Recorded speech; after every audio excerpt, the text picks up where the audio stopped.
G'day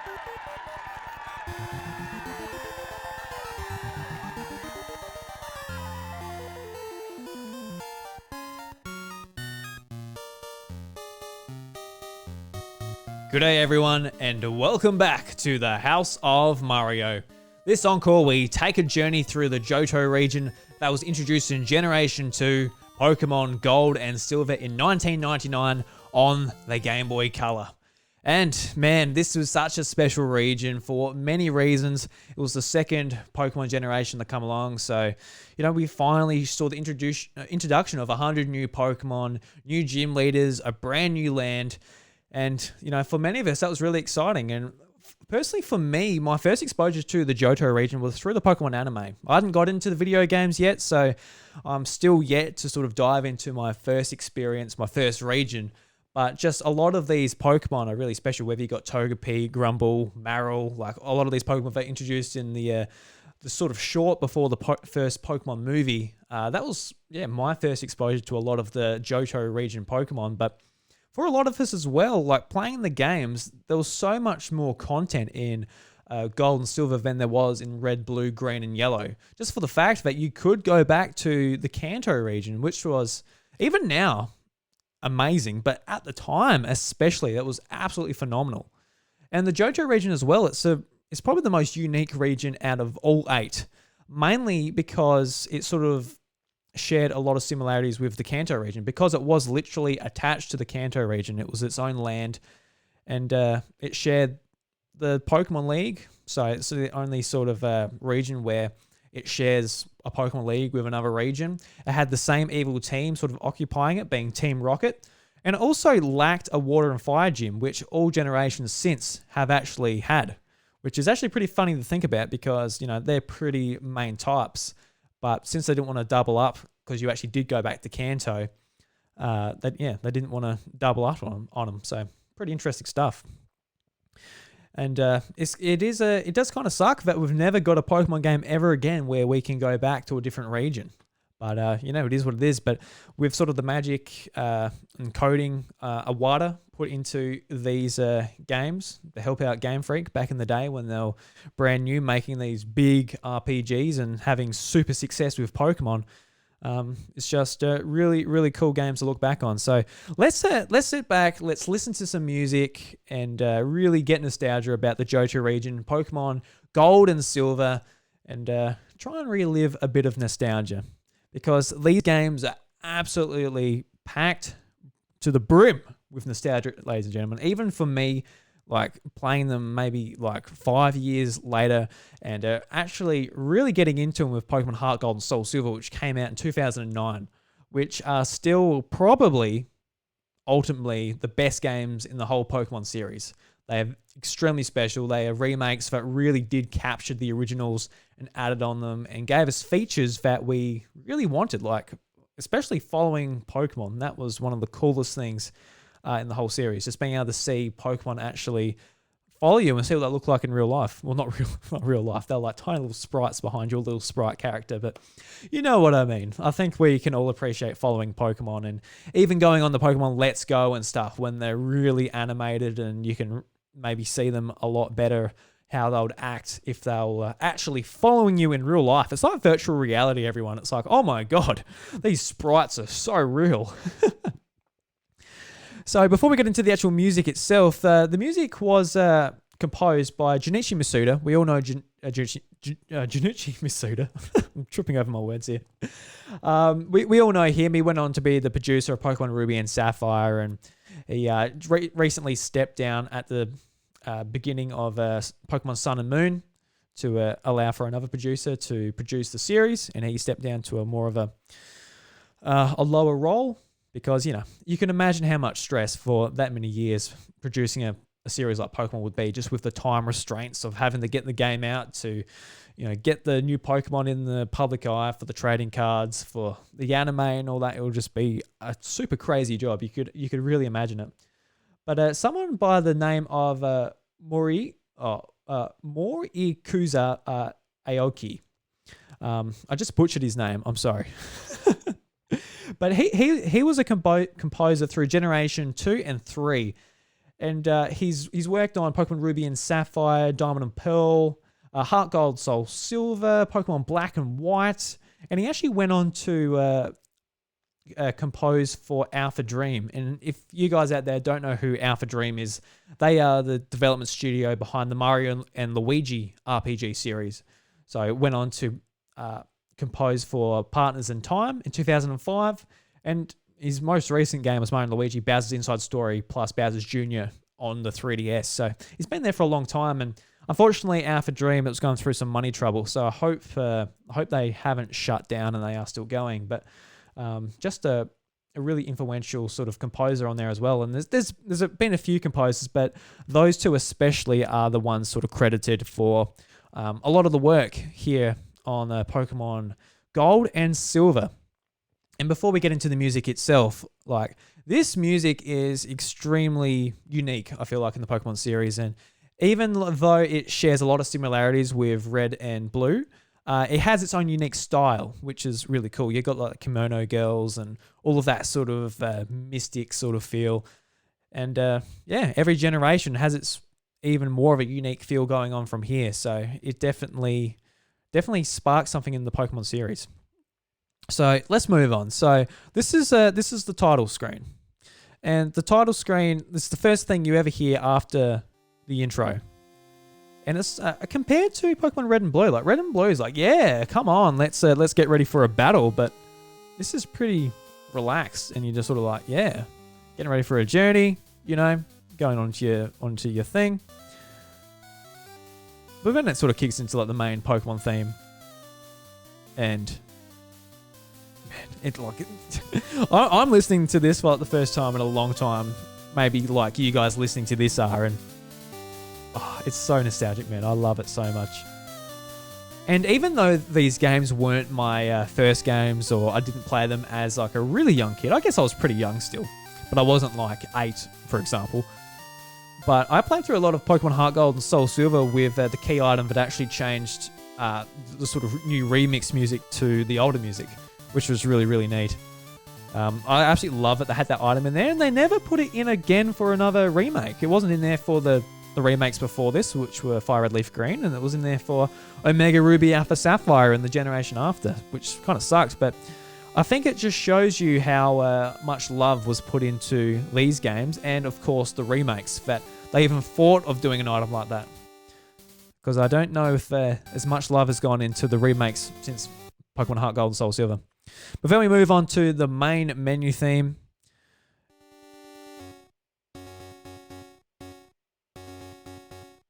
You're like, all right, what's my name? And you gotta think like, oh, yep, it's Drew. Cool. And then your mum's got her own theme too. And we all know how infamous the mum in this game is, and she's probably the most intrusive mum in the whole series. Because she wants to save your money after every Pokemon battle, and while that's good in premise, I don't know, it's not that useful having to like travel like all the way back to get that money or whatever. And like in these games, I feel like Pokemon Gold and Silver are probably the most grindy games in the whole series. By the time you get to the Pokemon League, you're only about level 46 or 50 if you put in the extra mile. But you are a pretty low level, and you've really got to grind for each gym. And as you're going through, you can't really switch out your Pokemon too much. You've got to stick to like your 6 Pokemon and really make sure you don't swap them out, because if you decide you don't want to use your level 30, you want to swap it out, and you can only get stuff at level 20. That is actually a pretty big grind in these games to get up those 10 levels. And I know like now Pokemon Sword and Shield and that, where there's the candies and all these different sort of mechanics, it's way easier to level up your Pokemon. You can like get level 80s in the mainline game without even trying. Whereas, yeah, it was pretty hard back in these days. And not necessarily because of the gym leaders and that, just because of the level grind, which I don't necessarily care about. I don't think it was a fun thing to be like stuck grinding, but it is what it is. It's just a part of this region, I feel like. So the very first town is New Bark Town. This is the town you grow up in. This is where your mum lives. This is where you start off. This is where the Professor Elm has his laboratory, and you get the choice out of 3 starter Pokemon, being Chikorita, Cyndaquil, and Totodile. As a kid, I really loved Chikorita. Just cute, powerful, all that type of thing. And Bayleaf in the anime had so much personality. It was a really cool Pokemon. But as I've gotten older, I've really started to appreciate the other 2 as well. So Cyndaquil, I think how it evolves into Koalava and Typhlosion, it's definitely the coolest. Like, it's really cool. Like, just the way it sort of like flares up and that when it's angry, and it's a really cool Pokemon. And as you're moving through the adventure as well, it's a really powerful Pokemon, especially when you're going against maybe Jasmine later in the game, and she's a Steel type. And I remember her actually being a bit of a challenge with a Magneton and Steelix. Yeah, so Typhlosion always comes in handy there. And yeah, but I think in recent times, my favorite has actually shifted from Chikorita to Totodile, and I think that's just because of Totodile's happy nature. And Feraligatr as well is powerful, and he's cool. I know, like, I describe a lot of Pokemon as like cool, and I don't. It's probably like a lack of vocabulary there. I can't even pronounce vocabulary, but it's definitely my favorite now, which is actually kind of interesting because yeah, growing up it was always Chikorita, always wanted Chikorita, but playing through a few times with Chikorita, I've got to admit, man, it kind of let me down. It kind of let me down because its stats are just sort of neutral for everything, and it doesn't. Yeah, I don't know. I had the same problem with Bulbasaur and Venusaur in the original games too, going through with Venusaur, and it just kind of sucked compared to the rest of my Pokemon. And I'm not sure if it might have been nature's in a Pokemon Fire Red Leaf Green, or I don't know what it was that let me down. But regardless, it let me down, and it kind of hurt me. It really did hurt me. But just design-wise, still really fond of those Grass-type Pokemon. And going forward, I think Grass types are like some of my most picked Pokemon. I'm not quite sure. Water types might be too. I pick a lot of Fire too, so I'm not quite sure. I've played through like a lot of the games a lot of the time, so regardless. So then we move on. We actually move on into Professor Elm's laboratory, and that's when we can select one of the Pokemon. We can make our choice. And Professor Elm, he says, all right, it's time to go and see Mr. Pokemon. He's got an egg for you. I think he says something along the lines of that. Or he's got like a mission for you, or you got to do a task for him. Can't remember exactly what it was. It was a long time ago. But regardless, you go, you proceed, and you go through Route 29. And it's quite similar to Route 1 music in the Kanto region, but it's just a happy-go-lucky music. You're moving on. You're on a journey. You've got your starter Pokemon. Here we go. I'm going to go through with Totodile on this journey. So go with Totodile, and you're like, all right, well, so what's in this grass? What are we going to find? And this is, with the music here, we've got 2 different variations of the wild battle theme. So the first one is actually due to a new feature added in Pokemon Gold and Silver. And that is the day-night cycle. So these are the first games where you're actually seeing what time of day is represented in your game, and that affects what Pokemon come up in the wild and a few other elements.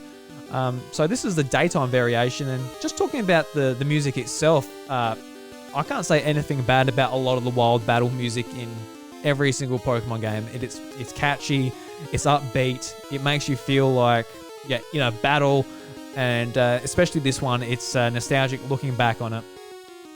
And I don't know if it's necessarily, it's definitely not my favorite one, but it's a very iconic one, which I think a lot of people can sing along to. So moving on from the daytime variation, I'm going to click on the nighttime. I'm going to see if we can sort of hear much difference. I feel like it's just like a bit more subdued.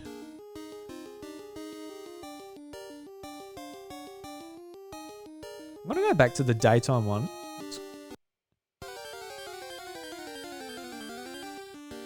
Yeah, so there's just like less noise going on in the background, which is cool because it feels like, it's a bit quieter at nighttime. So that's a cool thing that the composer sort of thought about, like actually changing the wild battle music from day and night, which is cool. So we move on to the little victory screen, and this victory screen, the music actually never changed throughout the whole Pokemon series. Obviously, they updated it and maybe put like an extra sound effect here and there, but really, it hasn't changed much over the whole time. So moving from Route 29, we move into Cherry Grove City, and it's the first city where we're introduced to the Pokemon Center, the Pokemart, all of that fun stuff. And in there, we're actually confronted by a Pokemart lady who shows us all of the, where you can go and heal your Pokemon, where you can go and get potions, revives, all the important things a trainer needs for their Pokemon journey. And this is music that's in actually every single Pokemon game as well. And I remember actually like jiving to this when they first did it. I'm like, yeah.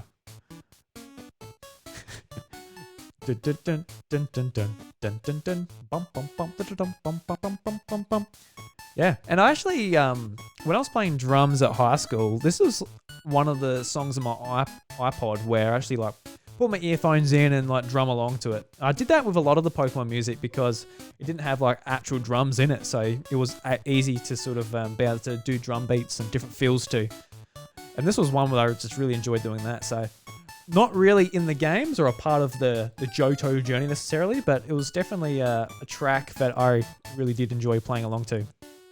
Then we move into the Pokemon Center itself. It's just like really iconic music as we're in the Pokemon Center. And it's music we hear again and again and again and again. So, I don't know. You might not want to listen to it too much. This podcast, you're like, oh God, I've just wiped out. Here I am. It's reminding me of the bad times. So we'll move on to Route 30. In Route 30, we're getting a bit more epic. The music's getting a bit more upbeat as we're getting closer to not Professor Pokemon. Mr. Pokemon he's called. Mr. Pokemon, what a dumb name. What a silly name. Why did he call himself that? How do you get the surname Pokemon in the world of Pokemon? That's what I want to know. Like, say this is the real world where we are, where you are right now. Do you get the name Mr. Animal? Maybe you are an animal. Maybe Mr. Pokemon is like an animal, like, is a reckless man. Maybe that's where the name comes from. I don't know. So when we get to Mr. Pokemon's house, we're actually confronted by Professor Oak. He's there. And this is a theme song we hear a lot in the Pokemon games as well that has Professor Oak in it. Whether it's even the newer games with Pokemon Let's Go, or you replay through Fire Red, Leaf Green, and you save poor Professor Oak in the wilderness there. It's a song we hear a lot, and he actually gives us our Pokedex. So Professor Elm doesn't give us our Pokedex. He's not the professor for that. The professor for that. I forgot what Professor Elm actually does. I forgot what his profession is. But Professor Oak, he is the professional with the Pokedex. He gives you the Pokedex. And so moving on, you're doing all that. You don't worry about that. And you've actually got to go back to Professor Elm's laboratory, and that's when you're confronted by your rival. And your rival is probably the biggest asshole in the whole Pokemon series. You had Blue in the original Pokemon games, but this guy who we usually call Silver in the Pokemon games, whether it's the anime or whatever, but you can call him whatever you want. You can call him Dirtbag, Dick Cheese, I don't know. You can call him whatever you want. Don't call him Dick Cheese, that's a bit rough. But yeah, he actually stole a starter Pokemon from Professor Elm, which is a big no-no. The police get on it, and it's just it's a big mess. It's a big mess. It's just like, Jesus, what are you doing, mate? Bloody Silver. But it was pretty cool to see, like, maybe not necessarily a villain, but a rival really take on that kind of role, and even more so than maybe your rival in Red and Blue. In these games, you really did want to stop him, not because like, oh, you one-upping me, you bastard type of thing. It's just like, you're a bad person and you shouldn't steal. I'm going to get you. And it is interesting sort of the backstory when we find out in the Pokemon remakes with Heart Gold and Soul Silver that, he is actually Giovanni's son. So Giovanni is the leader of Team Rocket, for those that don't know. But that was a really interesting backstory as well, on how we sort of find out through Celebi's time travel and all that. So a lot of these games are like, I feel like the original two regions have a great amount of backstory, which is really interesting. And you can like look into it and sort of get enwrapped with the characters and the locations. But You don't necessarily have to. Yeah. But moving on from all of that, so we're gonna start progressing in our journey. After try and get the first badge. So we there's a bit of a meme at this point. So on your poker, I forgot what it's called. Whether it's the poker nav, I'm gonna call it the poker phone. I've actually forgotten. I'm sorry, everyone. I know you're sitting in your car or something here on YouTube, being like pointing at my face, being like, "It's this," but sorry, I've forgotten. But it's a bit of a meme. So you got youngster Joey, and youngster Joey, he's got a Rattata, which is in the top percentage of Rattata. And he comes up to you, and my God, he's gonna get you with that Rattata, and that Rattata is no joke. That Rattata, oh God, it's a good Rattata. It's in the top percentage of Rattata. Oh, jeez, it's a good Rattata, man. And there he comes up, and he wants to battle you. So this is where we move into the Johto trainer theme, and I think even more so than the Wild Battle theme, I think this one is one of the best ones. It's upbeat, it's in your face, and yeah, it gets me pumped every single time for a Pokemon trainer battle.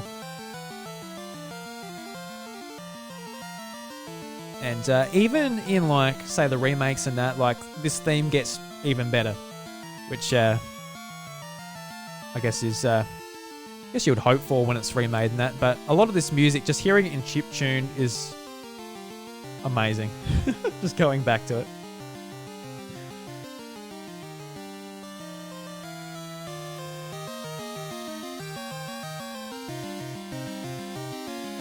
All right, so you're a big Pokemon master. You've won the battle. And this music, I feel like, has actually changed out a fair bit throughout the series, unlike sort of the victory for the Wild Battle. And that's hopefully music you're going to be hearing a lot through your journey. Hopefully you're not going to be losing too much. But yeah.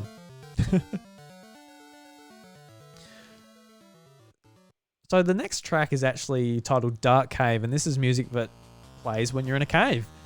And especially in this game, I hated caves in Generation 2. In Generation 1, they weren't too much fun either. You had to use flash, and so you can actually see in the cave, and there was a lot of places you had to go through to progress through the story. But a lot of places in the Johto region, they were sort of optional near the start. So I remember going in and just not having flash, can't see anything, versing a million Zubats. I feel like Zubats were even worse in the Johto region. So when I listen to this, I'm like, oh, I'm in a cave. I hate it so much. I want to get out. So unlike all of the other music that we've been listening to, I'm like, I hate this. So we move on to the next city, which is Violet City. And this is the place of the very first gym. And the first gym, you verse Faulkner, which is a flying type gym. You verse him to get the Zephyr badge, or the Zephyr badge, sorry. And this gym, I feel like it's one of the easiest sort of beginning gyms. With Brock, if you chose Charmander, it was pretty hard. But if you chose the other ones, you know, you could get through it pretty easily. But I feel like no matter who you chose, even Chikorita to some extent. Oh, actually, if you chose Chikorita, you're absolutely stuffed. But if you chose the other two, you're actually going pretty well. Yeah, I can't remember if I struggled with Chikorita versus Faulkner or not. Yeah, not sure. But regardless, he's always sort of one of the most forgettable gym leaders for me. I always remember Brock. I think that's for obvious reasons. Then going on to Roxanne in Generation 3. And yeah, maybe I can't quite remember the Generation 4 one either. Got his name. It's another rock type. They love their beginning rock types apart from the Johto region. But I do appreciate that the first gym was a flying type gym. It was something different. Compared to the other 4 generations sort of surrounding it. They're all rock type, which I guess are like, you know what, the first generation we did a rock type, now we're going to do all rock types again. But one of the most interesting places in this city is actually Sprout Tower. You've got to progress up here and to continue the story, and the whole place is just full of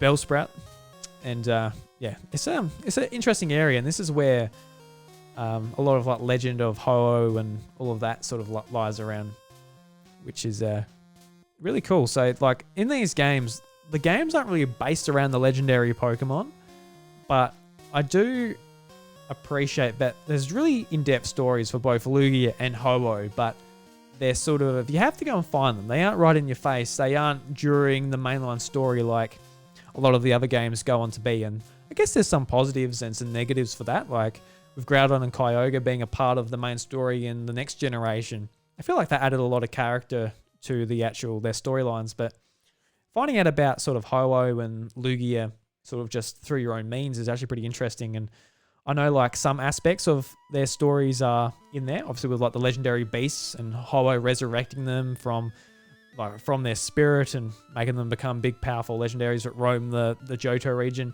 I think that's a really interesting concept, which is in your face, is a part of the main story. But there's lots of unique places in the Johto region like that. So the music you just heard was an encounter with a sage, and you fight them all the way through the I don't want to say sprite, the Sprout Tower. And it's cool in there too. You can find lots of cool Pokemon. Remember Ghastly? I say lots of cool Pokemon. I'm like, I can't remember. So we're moving on to Route 32, and I really do enjoy this music as well.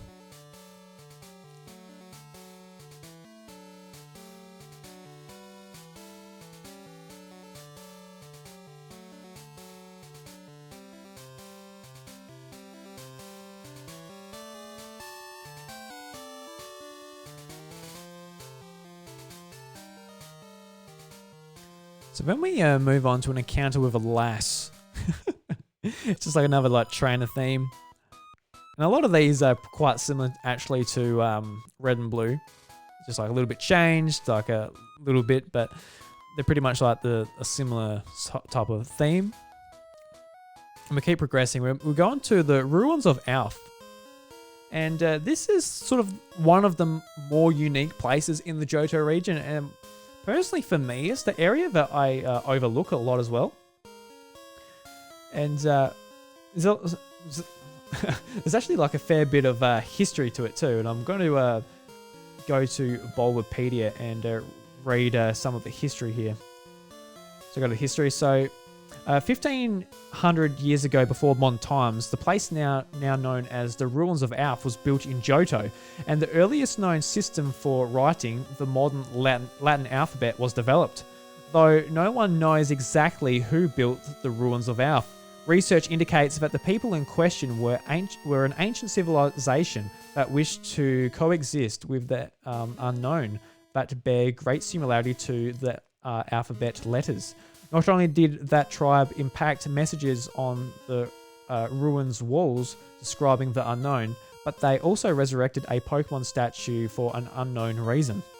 So it is cool that this is like maybe the place in the whole Pokemon world that sort of brought about the English that these people use throughout the whole world. So I know that like for obviously English-speaking people, that is the Latin language that goes on to be English or whatever, but even if you're like playing like French or German or whatever language you're playing in, you're probably playing in English because I'm speaking in English. But it is like an interest concept that this is where sort of language was brought about for the Pokemon world. And I don't know, for me, like in the games that featured the unknown, I never went and caught them all. It was always like such a tedious task. And it's not like you're looking for like a Larvitar or I don't know, a Dratini or whatever you're looking for. You're just like getting like an unknown. I'm like, I don't know. Even like there's lots of people sort of earlier last year collecting them in Pokemon Go, doing like raid battles and stuff. And I was never into it. I never really got into the whole unknown collecting. But yeah, I still really like cool puzzle and like a bit of a hidden backstory in these games too. So I think I really do appreciate that. So Radio Unknown. I'm actually trying to think what this is. Okay, so this is like the sequence when you're actually doing the unknown. Okay. I can barely remember this, to be honest. Pretty cool. Scary stuff. All right, so we progress past the ruins of Alf, and we go into a hiker. And the hikers, you know, they mean business. They're like, I got my Geodudes, I got my Gravelers, maybe I got a Sandshrew or two. I'm going to kick your butt. And maybe if you picked a Cyndaquil, maybe you're in trouble because of your type weakness there. But you know, hikers, you know, they never pose much of a threat there. So we move on to another town, and that is Azura Town. And Azura Town, I'm actually trying to remember exactly what Azura Town is. Like I said, it's been a long time since I've been to a lot of these towns. So, a town where people and Pokemon live together in simple harmony. Slowpoke Well is located here. When Slowpoke are thirsty, they come here to drink. Okay, now I remember here. So, this is the town with the second gym weaver. It's Bugsy as well. And Bugsy, you know, if you chose Cyndaquil, you know, you're pretty right. But if you chose maybe one of the other two, you're in for a hard time. And actually, that reminds me, if you chose Chikorita, this is the second gym where you have a type disadvantage. So that might be another reason why Chikorita, I'm like, oh my god, what have I done? You're so cute, but you're weak to everything. God damn it. And I think this is another place which is one of the most infamous sort of storylines in the whole Pokemon franchise as well, when you go to Slowpoke Well and you find out that Team Rocket, this is your first encounter with Team Rocket in these games as well, by the way, where they're actually harvesting Slowpoke tails to sell, to eat on the black market, which is, you know, you hear about sort of Team Rocket and they're bad and they do bad things to Pokemon. In the original games, it's like, oh no, bad guys, they're thieves, we've got to stop them. But really, this is like the first time you're like, oh, that's mucked up. That's mucked up. Because I guess you can sort of compare it to some of the things in the real world where, you know, I guess maybe hunters hunting rhino horn, just cutting off the horn and leaving the rhino to die and just, you know, wasting a whole life just for a valuable horn. And this is pretty much what Team Rocket's doing, and it's awful. You go up to like the sprite of a Slowpoke and it's like, missing its tail. And it'll be interesting if they do like a Let's Go Johto, how they'll represent a Slowpoke just with like no tail. But we move on to the Pokemon Gym. And while this is the second gym, this is the first time hearing the sort of inside the gym music. And it's quite similar to the generation before it. You know, you're in a big location. You know that you're essentially going up to a boss battle. And a lot of these gym battles, you know, some might be easy, some might be hard, but it sort of depends on what Pokemon you have with you. So maybe if you got a Noctowl, you're going to be okay. You've got some flying type moves, but regardless. Just trying to remember what Pokemon Bugsy had. I wonder if I can look it up here. What did Bugsy have? Here we go. Okay, so sorry about that, but so Bugsy has, in the original games, he has a Metapod, a Kakuna, and a Cypher. And now, okay, now I remember his Cypher is just a pain. Obviously, the Metapod and the Kakuna aren't too hard to take care of. They've got Tackle, String Shot, and Harden. And Kakuna's got Poison Sting instead of Harden, but Cypher is just such a pain with Fury Cutter and Quick Attack and Leer. It is just a menace at this point in the game. It's only level 16, but still, it's just a pain in the butt to fight. So we move on to the Pokemon Gym Leader music, and I think this is like probably one of the best Gym Leader themes in the whole series. I don't know how many times I'm going to say that going throughout every single one, because I think they're all good. I think, like, depending on what mood I'm in, I'm going to really appreciate every single one. Even in Generation 8, I think that is just an absolute ripper gym theme. But this one, especially, like, you're versing Bugsy, and like that Cypher with Fury Cutter, you're like, oh my god. If you've got some grass types or whatever, it's going to be quite a hard battle.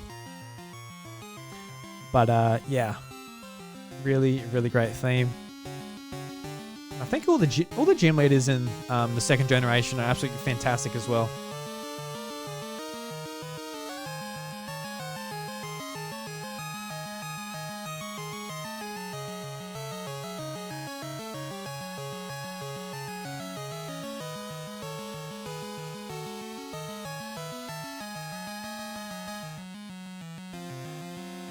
Okay, so by this point, you might be sweating. You're like, all right, I'm in trouble.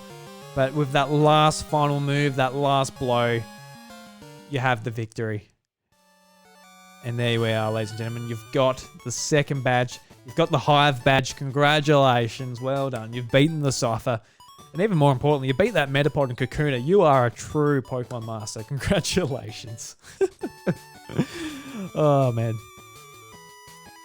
So yeah, the Johto like battle music, especially like the gym stuff, is really, really great. But let's move on. So let's just say you've beaten Bugsy. You've gotten your Chikorita to level 14. You're like, fantastic. I am awesome. That Chikorita is going to evolve. It's going to evolve, ladies and gentlemen. And I don't think the evolution theme has changed much at all from the first generation. And it's even pretty much the same in generations going on. A lot of the stuff I sort of look for in like a new Pokemon game is just like, how have they changed the evolution stage? And all the way up to like Pokemon Sword and Shield now. It's like all fancy and flashes and all of that. And it's actually funny, like in the Pokemon Sword and Shield, when they're evolving, there's not much time to sort of press B. So if you're looking for a certain form, say you're evolving Eevee and you want Espeon or Umbreon, you can't like see the silhouette in enough time to sort of press B. So I remember like in these games, you got plenty of time. You can like see like the sprites flashing from the pre-evolution to the evolution backwards and forward. And you're like, all right, it's going to be this like 2 seconds before it actually evolves. Whereas that isn't the case now. You've got no time. There's no time. So you just beat the second gym leader and you're versing your rival. Silver is back and he wants to battle you just in front of Kurt's house. So Kurt is the man that makes the Pokeballs if you get the apricorns. And to actually think about Kurt, that is a sort of a feature that's been like a very popular one in the series going forward, how you can get access to all the different types of Pokeballs. And they actually reintroduced it in Pokemon Sword and Shield with the not the Crown Tundra, the Isle of Armor DLC, where you can get apricorns and take them to the Pokematic and get them made. But it doesn't have the same magic with Kurt, you know, taking the apricorns and handcrafting them. So that was a really cool aspect of these games. You got like all different balls they introduced apart from, you know, Great, Pokeball, Ultra Ball, Master Ball. They actually had like some different variations which actually just continue on as the series went on. So we're moving on to another battle theme, which is the rival battle theme, which is amazing. It's awesome. If it starts. And these battles, like I remember playing through my first time through Pokemon Gold when I rented it. This particular battle with your rival was hard. I remember this being quite tricky, and I think Silver might actually be one of the toughest rivals in the whole series. Like going forward with Ruby and Sapphire, that's when your rival became, hey, it's your neighborhood friend. I'm going to battle you, check in, see how you're going. How's your mental health? How's your physical health? You want to catch up for your drink? Let's go. But this is like, this guy hates you and you hate him. And this is like a real like a battle to determine who is better, who is the worst, and you know, keep progressing in your journey. So this music, it reflects that. So holy shit, I've got to squash this guy. And quite often for not, when I was a kid, he squashed me. Especially with his like cool lava hitting my Bayleaf. I'm like, no, not Ember. So we progress forward. We go through the woods, and we see that there's actually policemen in this area now. So maybe Silver's not too happy about that. But there's a lot of officers in this area. They want to battle us for whatever reason. They got nothing better to do. They're on night duty. Maybe if you're playing at nighttime. Daytime, they're there anyway. Don't know what they're quite doing. And in this route too, I can't remember exactly what route it is, but it's actually got the same. It's actually the same route as the daycare. And in this generations, when they introduced breeding for the very first time, where you can put 2 Pokemon in the daycare, 1 female, 1 male, put them together, and you can have an egg. And there was actually multiple baby Pokemon in this generation, being Togepi. Who was it? Togepi? I've forgotten them all. But Togepi is the main one who they do sort of introduce you to that mechanic through Mr. Pokemon. And yeah, is a really interesting feature that stayed around and became very important for competitive battling and just making Pokemon, I guess, viable to really get the stats you want from certain Pokemon for competitive battle. So that was a feature that's incredibly important that was introduced in Generation 2, which is really cool. So moving on, we you might have put some Pokemon in the daycare and all that, but then we move on to Goldenrod City, which is I guess the capital as such for the Johto region. And this is a place where we have the third gym, being Whitney. And Whitney is notorious, probably the most notorious gym leader in this game for her Miltank with her rollout, which is an absolute beast to deal with. If it sort of gains enough traction and gets those rollouts up, you have no chance of beating it at all. But it also has the radio station there, which is a big part of the story later on when Team Rocket actually take over it, and you've got to go in there and sort of infiltrate it a little bit to get there. But yeah, it's just a really cool region. Not region, town. Where you can take the train as well to the Kanto region once you're the champion of the whole place and all that. So let's go to the radio station. The radio station's a really interesting place. I actually can't remember this theme. I can only remember the theme when Team Rocket's got taken over it, which is an absolute banger. And yes, of course, I actually forgot about this, but it's the home of the game corner as well. So it's kind of the equivalent of Celadon City in the Kanto region. But I never spent a whole lot of time in the game corner in the Johto region, mainly because there wasn't like a big prize that sort of drew me to it.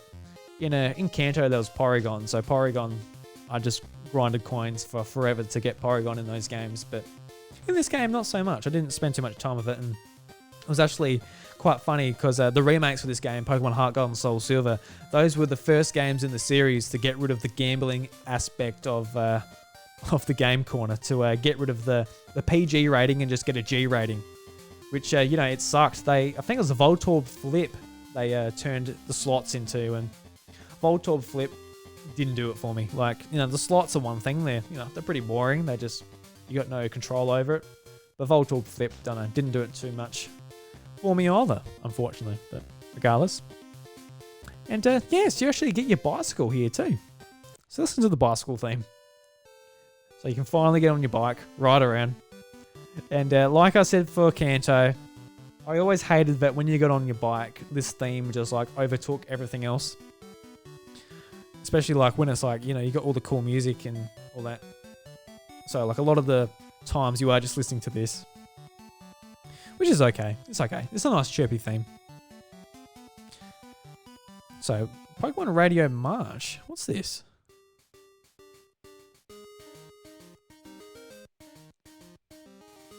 Can't quite remember where this is from. It's on the radio, but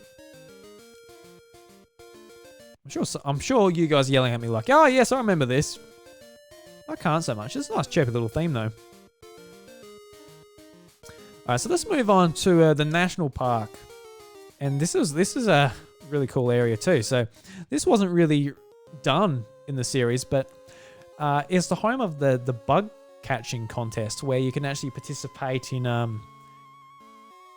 basically a competition where you're trying to catch bugs with other trainers, and you're trying to get the best sort of Pokemon to get the most points and win. And there was multiple Pokemon that gave a lot of points. I can't remember the exact way they distributed the points, but if you found like a Pokemon like Beedrill or Butterfree, you got a lot of points compared to if you just got a Kakuna or a Caterpie or something. But I believe, from memory, the Pokemon that you really want to catch is either a Cypher or a Pinsir, and they give the most points. And there's always one trainer that always happens to catch a Pinsir or a Cypher. So if you get him in your rotation and you're sort of not able to find one yourself, you're going to lose automatically, which kind of sucked. But we'll move on to the bug catching music itself. It just reminds me of like, we're all standing in line like, all right, let's see if I can catch something cool. No. Okay. So.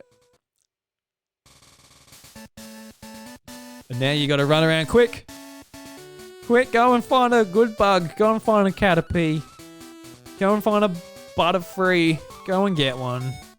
Quick, before the other guy gets it. And if it bursts out, too bad. Because they were a pain in the bum to catch. Alright, so let's just say you're the Bug Pokemon Master. Congratulations, you are number 1. You can move on to Ecruteak City, and that is the home of the 4th gym in the Johto region. And it's a ghost trainer, which is really cool. This is the first ghost gym in the series. And Morty is gym leader, and he gives the Fog Badge. And Morty, you know, he's a bit of a character. He has some pretty cool Pokemon. Obviously, there's not like a whole lot of ghost-type Pokemon in these games. But he has a Ghastly, a Haunter, a Gengar, and another Haunter. So he doesn't have Mischievous or like any of those Pokemon, which you think he would. But in Pokemon Heart Gold and Soul Silver, he has the same Pokemon. So you think he would actually... Yeah, you'd think he would actually have like some of the new Johto Pokemon, but no, he just has different evolutions of the same Pokemon. But I'm just looking here because I'm just like interested to see like what a proper team from Morty would be. So in Pokemon World Tournament, he had Pokemon World Tournament in Black and White 2. He has a Gengar, a Miss Magius, a Banette, a Dusknoir, a Sableye, and a Frostless. So that's actually a really cool ghost type team. And it's mainly made up by Hoenn based, at least. I know like the evolutions were introduced in Generation 4, but with Banette, Dusknoir, Sableye, and Frostless, that is a pretty Hoenn based team. So that's pretty cool. Because it's just like such a lack of ghost type Pokemon in the first couple of generations, and Mischievous, like, it had no evolutions either, so it wasn't that strong or that much to sort of write home about. But Ecruteak City is an old-fashioned city located in northern Johto, situated in the woods between Mount Mortar and the open fields near Johto's western shore. As with the largest cities in the Pokemon world, Ecruteak City has a gym. Yep. Ecruteak City is known as a historical and mythically city. Fittingly, its buildings all feature traditional Japanese architecture, while the tallest building in the city, and perhaps all of Johto, is the 10-story bell tower in the city's northern center, built nearly a millennium before the events of the games. The city is known as being a center point of the legendary Pokemon narrative to the Johto region, as with the great Ho-Oh once being said to have roosted atop the bell tower and have created the 3 legendary beasts and the Pokemon who perished when the brass tower burned down. So a really interesting place where like a lot of the sort of story around Ho-Oh is based. So yeah, and it's just like full of Japanese tradition, as you can hear with the music right now sort of playing. It's got like a lot of sort of culture around it, and like, you know, with I guess Pokemon Red and Blue, you didn't really feel the Japanese influence as much, but with these games, especially in these areas with like the kimono girls and that, it definitely like, yes, this is a Japanese game that is has Japanese influences, which is really nice. So there's the dance center where you actually verse a lot of these kimono girls, and when they encounter you, this is their theme here. And I think it's like I don't know, it's always like, it's like kind of like sweet, but at the same time, I always remembered like this part of the game being like kind of creepy, just with, I think it's just the way the music's put together with the chip tunes, but not so much in later generations when the music was, say, remade and recomposed. But yeah, I think it was also just like the aspect of like the whole burnt tower and like the legendary beasts were just reincarnated Pokemon as well. So this is the music for the burnt tower.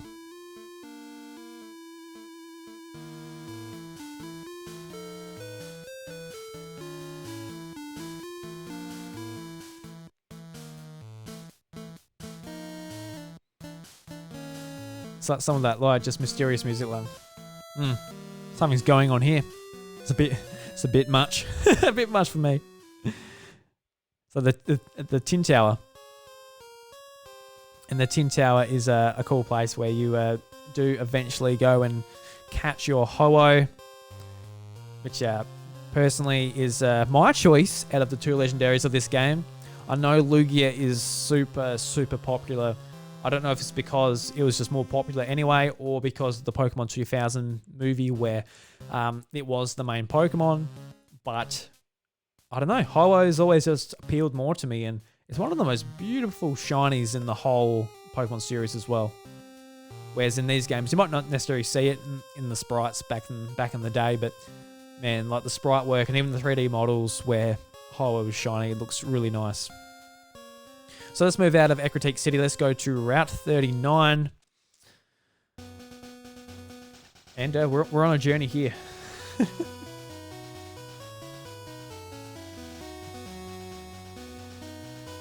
And it's going to be sort of interesting, like actually like going through the Pokemon soundtracks like this, how when we do go through Route 1, it is very much, we're starting our journey, but as we're going along and we're getting longer and longer into this episode, you can hear the route music's like getting more and epic. It's like it almost feels like it's crescendoing into like the end.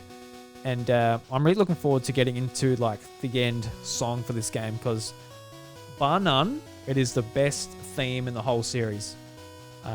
So I'm looking forward to getting to that. But that's what I feel like with the routes. It's just getting more epic and more epic as we're going on through each route. So let's stop listening to the route music, and we get encountered by a beauty. So she's another trainer in the, I guess this Pokemon land we got here.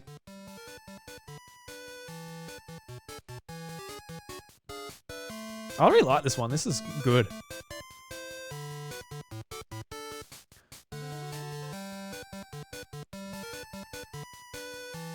I love it. Love it. So this is another song on the Pokemon radio from the radio tower. It's called Pokemon Lullaby. I'm just trying to, like, a lot of these songs from the radio I don't quite remember.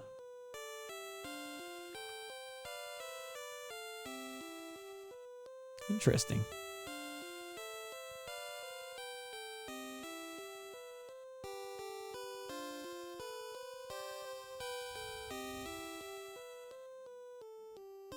Yeah, well, there you go. Alright, so let's move on to the lighthouse music. And the lighthouse is another very significant part of the story.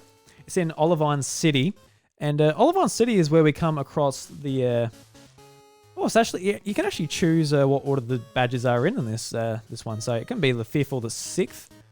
Or was it just the 6th? I think yeah, that's right. You have to come back because the gym's locked. Gotcha. Just remembering it as I go. So...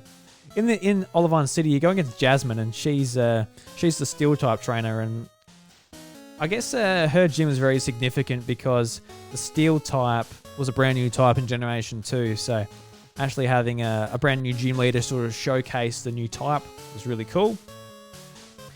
And I remember, because I really remember the lighthouse, because the lighthouse is where I got up to in my very first playthrough when I rented it before I had to return it, instead of my parents paying another $10 a week or whatever Pokemon Gold was in 2004 to rent. I got no idea.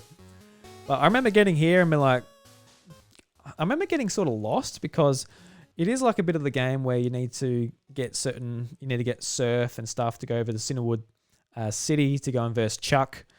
And yeah, I remember just getting sort of lost in this bit. And I can't quite remember how I sort of got over that, but once you do get HM Surf, you can go over to Cinnawood City and verse Chuck. And Chuck is a scary boy. He's the leader of the fighting gym, and he can give you the Storm badge if you beat him, which is cool. But I'm pretty sure we'll get there on the soundtrack, so I don't want to jump there too quickly. But the surfing music, the surfing theme is something that has changed over the last few generations. It has always changed, unlike a few of the other themes in the Pokemon series.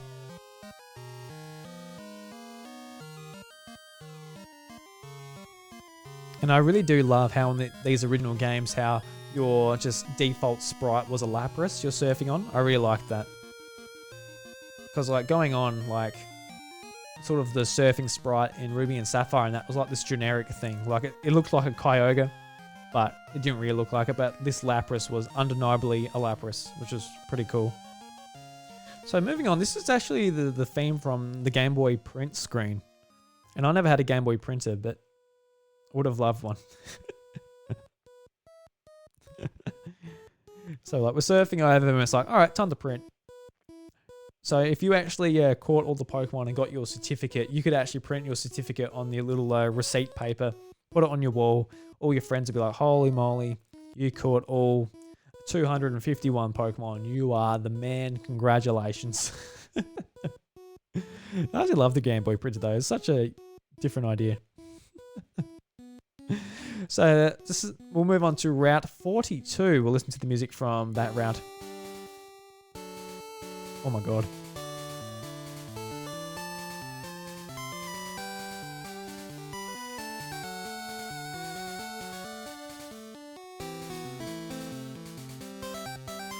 It rocks. I love it. Because I always remember sort of the battle music, the wild themes, the trainer music, the gym leaders, but actually like going through it all and listening to the route music as well, it is like, I just love how it's building up as you're going throughout the region. It's so good. All right, so we're going to go up against a Pokemaniac, and these guys are always so creepy. In the Kanto region, the Johto region, just weird loner people. You can just tell like, oh my god, these guys need to get a life. All right, so let's sort of move into the Team Rocket part of the journey. So this is when you're going back to the radio tower to sort of take on Team Rocket. Team Rocket's trying to get a message out to its former boss, Giovanni, to try and reassemble, because after Red defeated them back in the Kanto region, they disbanded and Giovanni wanted nothing to do with Team Rocket anymore. He changed his ways, but former members of Team Rocket wanted to rejoin and wanted to start it up again. So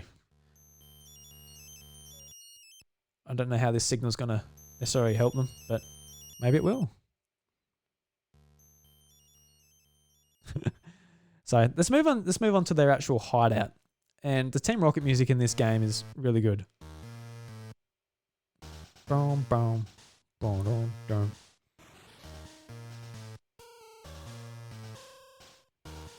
All right, so we get through Team Rocket's hideout. I think this theme especially, this is like one of my favorite themes in the whole game.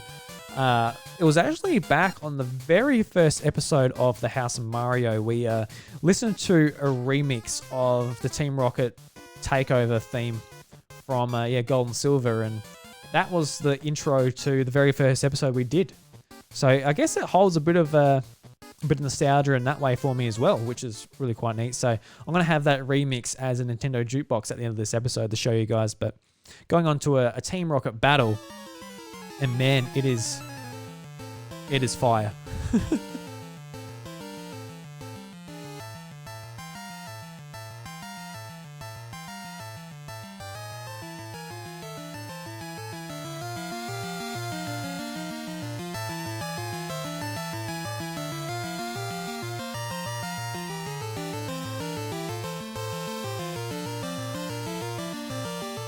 Alright, so let's move on to the rival. There's actually a second rival theme, which I don't know what the difference is.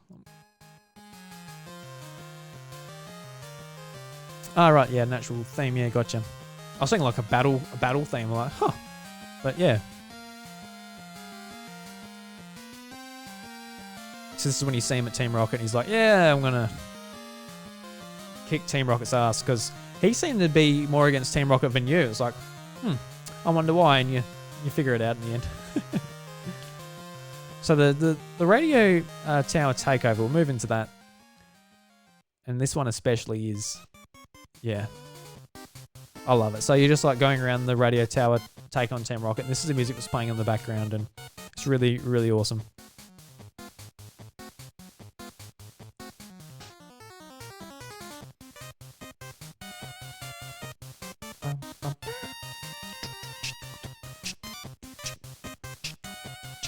Yeah, nice, man.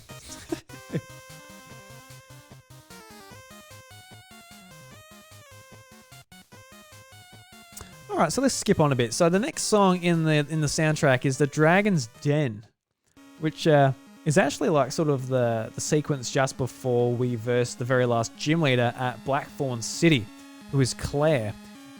And I remember Claire was a hard gym to take on. Oh, I'm trying to I've obviously missed Price here, but we'll talk about Claire, then I'll go back to Price just because of how the music's laid out in this soundtrack here. But Claire, she's the dragon type trainer. She's got a Dragonair, another Dragonair, and a Kingdra. And they're all leveled at level 39, or level 37, sorry, except for Kingdra, who is level 40. And Kingdra is a brand new evolution of Seadra, who obviously Seadra was from Generation 1. And it's, Kingdra is one of the new dragon type Pokemon, the very first dragon water type. So it's pretty cool to see Kingdra here, and Kingdra has always been one of my favorite Pokemon, so that's pretty cool. And Blackthorn City is actually one I actually forget about a fair bit. So what is Blackthorn City's sort of backstory? So it's located in the northeast of Johto. Pokemon trainers often come to Blackthorn City in order to win the Rising Badge from Claire, the Blackthorn City gym leader who specializes in Dragonite Pokemon. Many famous Dragon-type trainers, including Claire and Lance, come from Blackthorn City. According to a resident in Blackthorn City, most trainers in the city end up being Dragon-type specialists. This could be because of the Dragon dens in the area, because of the local gym leader is a Dragon-type trainer. Okay, so I think that's sort of why I forget about the town a fair bit, because apart from being like the place where the Dragon Den is and all that, I think that's literally it. The Dragon Den was there. Dragon type Pokemon live there. So the gym leader's like, all right, I live here too. This is where I set up. And that's how Blackthorn City sort of comes about. But I guess we're gonna backtrack to Mahogany Town with Price. So Price is the 7th gym leader who gives what badge does he give you? What badge does he give you? The Glacier badge. So he has a Seal, a Dugong, and a Piloswine.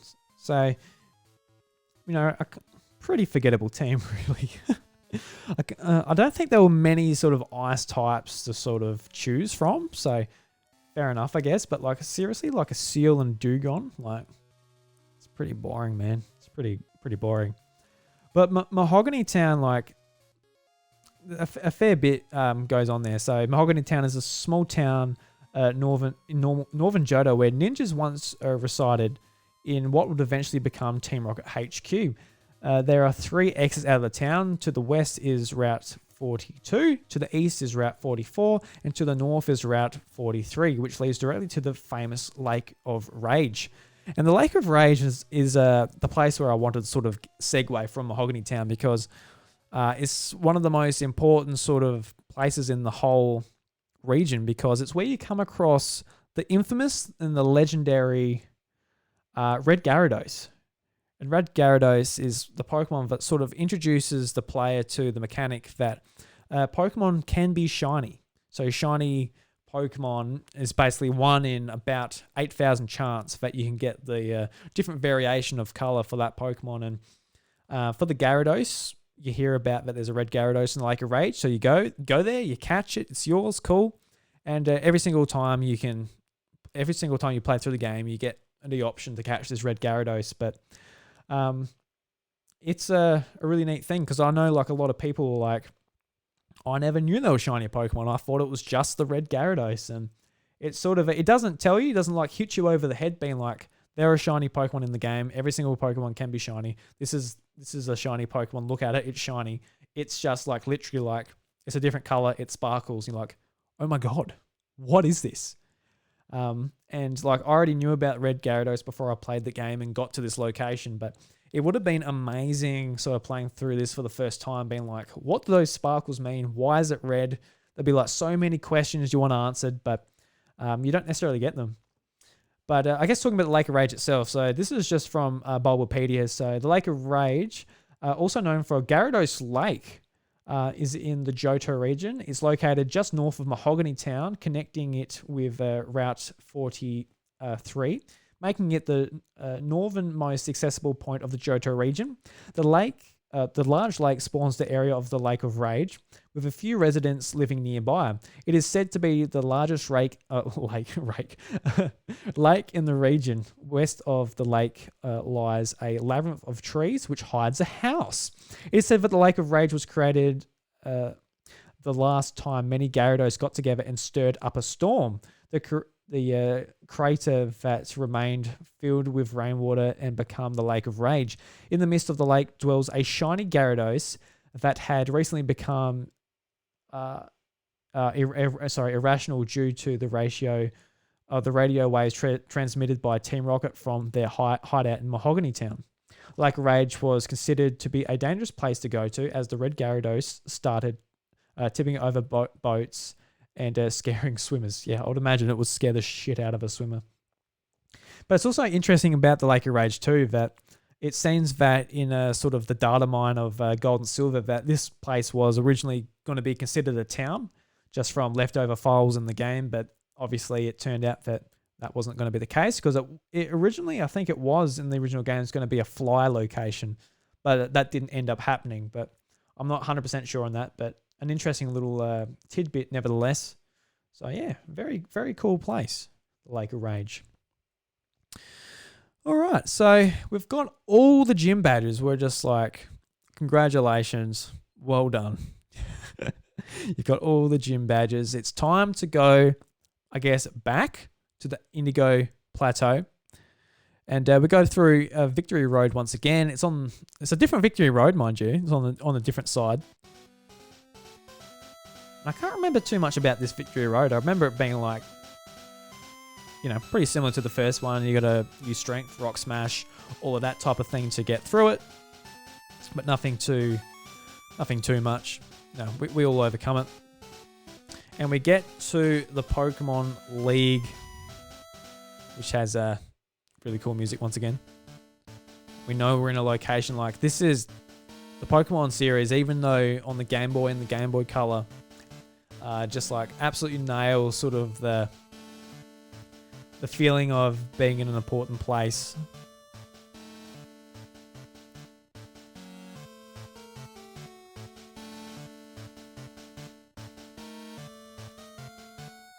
Now, moving on. So we're going to go through the Elite Four. And the Elite Four, it's interesting because we see like returning characters. We see old gym leaders from the Kanto region getting, I guess, promoted to being Elite Four members in this. And I think that's just like a really cool, I guess, story building thing. So we see like remaining Elite Four members and we see gym leaders coming up. So the first member of the Elite Four is Will. He's a psychic type. And then probably the coolest one is a poison type Elite Four member, and that's Koga. And Koga was originally he originally was the poison type gym leader in the Kanto region. And obviously he was strong enough and he prevailed and become an Elite Four member. Then we see Bruno, who's still there. He's still the fighting type trainer. And Karen, who is a dark type trainer. And the dark type is pretty important to keep in mind because dark type was originally introduced in the second generation. So seeing that represented was pretty important because otherwise it kind of sucks to introduce a new type and just not have it represented, especially when Steel was represented in a pretty important way with Steelix and all of that at Jasmine's gym in Olivine City, which was I remember that being actually kind of a pain in the ass gym. There are actually a lot of gyms in this game where actually gave me a bit of a hard time. But I think one of the coolest themes in the whole series, bar none, is the Battle of Lance. And I think the battle that shares this music is even more epic. But this is the first time you hear this music, and it's amazing. So this is when you're versing Lance, and Lance is the Dragon-type trainer. And in the very first games, Red and Blue, he still was the champion, but he was just defeated by a Blue just before you got there. So this is your first chance to finally verse him.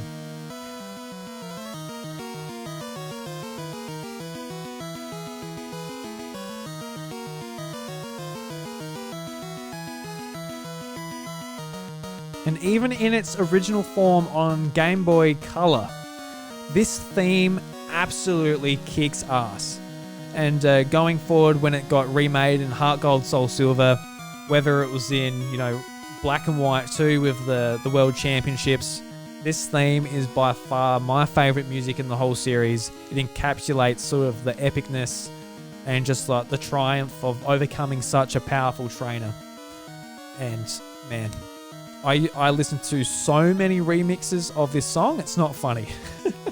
On SoundCloud and Spotify and all that. And especially hearing this remade into like metal music is just epic. It is awesome. So you finally overcome Lance. You beat all these goddamn dragons. And, he is a really, really great challenge, honestly. He's a really fun to verse. And I'm going to load up his team now to sort of go through it all. So he has a lot of Pokemon that are hard to sort of counteract. So in the original games, he has a Gyarados, a Dragonair, an Aerodactyl, and a Dragonite. And sort of going through with the remakes, so Fire Red Leaf Green, he has the same team. I remember him having a Charizard. Yeah, so in Heart Gold Soul Silver, he has a Gyarados, Dragonite, Aerodactyl, Charizard, and a Dragonite. So his team actually gets way better in the remakes. Never actually thought about that, but like his team in Heart Gold and Soul Silver was no joke. Like going against Gyarados straight up with Intimidate, sort of putting down your attack. Then 3 Dragonites, and what are the levels in this? Like level 30, 49, 49, and level 50. So none of them are level 55. So I don't know. He's got some premature Dragonites, which is actually pretty funny. But man, his team was no joke, and just like the inclusion of Charizard was quite sadistic. All right, so we're going to move on. We finally beat Lance. Congratulations. There's a pat on the back, and we're in the Hall of Fame. Congratulations. You've beaten all 8 gyms. You've beaten the Elite Four. You've got a Ho-Oh or a Lugia. You might have found one of the roaming beasts, which are a pain in the butt to get, especially when there's 3 of them in the one goddamn game. So real pain in the ass. But yeah, man, this game is special. This is one of the most special games in the whole Pokemon series. Even the remakes, which improved on the originals in every single way, honestly. And I think, honestly, looking back at these, you can make a very strong argument that the Johto region is the best region in the whole series. And on top of that, you've got all 8 badges. You've caught all the Johto Pokemon, all that. You've done what you want to. You've got a whole other sort of world you can go to. Not a whole world, but another region. You can go back to the Kanto region. And as I said at the very start of this episode, it's just... I wish they did it again. Like, just being able to go, all right, here's a whole other place to go to. And especially fans of the series that absolutely loved the Kanto region, you can sort of see how it progressed. And through its limitations on the Game Boy, there was a lot of areas that weren't accessible, and some places were pretty bland. Namely the Safari Zone, that was actually closed because, just memory limitations on the original Game Boy cartridge. But you can go and see like Professor Oak and Red's original house and all that. And it's just interesting to go and see how the Kanto region 3 years later sort of fared. But yeah. So what I might actually do is go through some of the themes, so the battle themes and all that in the Kanto region, because the Kanto region, they actually did a different theme for the wild battles in there too, which is actually quite different from Red and Blue. How a lot of the music was actually quite the same, but in this one they actually they were able to fit a lot of different themes in. So a Kanto trainer battle. Let's jump into that, and it is quite different to the original games. And even like when you're in the post game and you're jumping from region to region, it is neat that wherever you are, the music actually changes. I did appreciate that playing through these games too. I thought that was a nice little touch, that it made the regions feel very different from one another just from the changes of music. And of course you can verse all 8 gym battles as well again and get 16 badges in total. And the very last one being Vermilion City. He's actually, Giovanni's now gone, so Blue is now the gym leader. And I thought that was a really nice touch as well, that your rival from that game, like he somewhat grew up and actually become a gym leader and matured, I guess, which is pretty cool. But yeah, never got to this in another Pokemon game ever again. Never got more than 8 badges. Which was a, bit of a letdown. So yeah, you've pretty much done all that. You've beaten all the gym badges again, and we're going to go back to, I guess, the Lance theme, but it is also the red theme, and pretty much the Pokemon community sort of considers this as the red theme rather than Lance's theme. So you get to Mount Silver, you get to the very top, and there's a trainer who is up there by himself, been training. He's been quiet since the years he's become the champion. And not only that, this is one of the first games too where you actually battle your past self, or I guess one of your characters from a previous game, which is just epic on every single level. Like, this game really did sort of encapsulate such a powerful story within the first generation, and moving on to like a different region, but also being very close to it, being able to come back, verse your past self, see how your rivals matured, see where the other gym leaders have gone, whether it's from Koga, how he went into the Elite Four, or even Koga's daughter, who then become the gym leader at Fuchsia City. It's just really interesting to see that, and I do wish the Pokemon series sort of took that up again, because the closest we got to that was Pokemon Black and White 2, how they were sequel games, and we saw how the Unova region sort of changed over the last few years and what happened there. But those are the only 2 instances of this happening in the series, which, kind of sucks. But regardless, every generation sort of has its ups and downs, and that's definitely a big up for the Johto region, how it took what Kanto did, made it stronger, and really made the Pokemon series strong. And I think a lot of people really did appreciate that, and that's why the brand became so strong around the early 2000s. And I know with Pokemon Ruby and Sapphire on the Game Boy Advance, it did die down a little bit again, but yeah, no, that's definitely what I think about with the Johto region anyway. So absolutely fantastic games, nostalgia is high, and Heart Gold and Soul Silver, definitely top 3 best Pokemon games, objectively, I feel like, but it depends where you start and what your sort of opinions are on the series as a whole. So everyone, that concludes our journey throughout the Johto region. I hope you enjoyed it. I hope it might have brought up some feelings you have for the Johto region, whether you've played through it recently or it's been 20 years since you've gone back to it. I hope it's been enjoyable to listen to, and yeah, I know I've enjoyed it, and man, I need a drink of water because I've been talking for an hour and 18 minutes to myself, to a microphone with my soundboard here. But regardless, it's been a lot of fun. And sort of next week, we're going to be going to the Hoenn region, which was introduced in 2002 in Pokemon Ruby and Sapphire and the Game Boy Advance. So really looking forward to that. That is where I personally started my Pokemon journey. So I hope you join me for that. And until then, the doors to the House of Mario are closed. Catch you later.